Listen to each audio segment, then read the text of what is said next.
अबे मारा हाथ भरियम भाई कहीं का हाल दिल के भाई डीजे राहुल। अबे मारा हाथ भरियम भाई कहीं का हाल दिल के भाई करीबा खान कितना उनको दाम जी देले सुधराई रात भर जागल पानी पागल उनकर पायल कर गए डीजे राहुल समस्तीपुर। घर बना के नजर से घायल कर गई छोड़ी पागल कर गई पतर की घायल कर गई छोड़ी पागल कर गई डीजे राहुल समस्तीपुर। डीजे राहुल समस्तीपुर। मीठी मीठी बतिया कोई के हमारा के लो भइलस ओहनी के कुर्दाते दबा के देखी हमें मुस्कइलस मीठी मीठी बतिया कोई के हमारा के लो भइलस ओहनी के कुर्दाते दबा के देखी हमें मुस्कइलस जान के टुकड़ा जन के मुखाया अपन कायल कर गए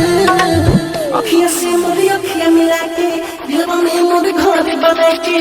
कि दिलवा घायल कर गई छोड़ी पागल कर गई कि दिलवा घायल कर गई छोड़ी पागल कर गई डीजे राहुल समस्तीपुर।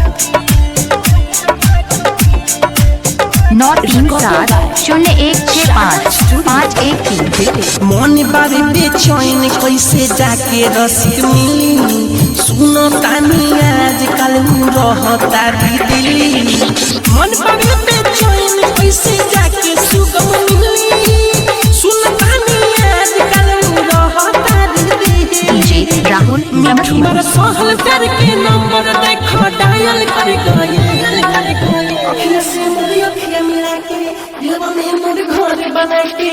नजर से घायल कर गई छोड़ी पागल कर गई नजर से घायल कर गई छोड़ी पागल कर गई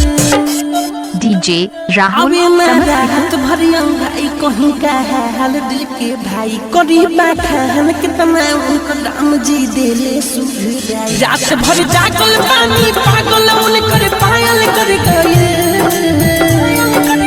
अखियां से मोरी अखियां मिला के दिलवा में मोर घर बना के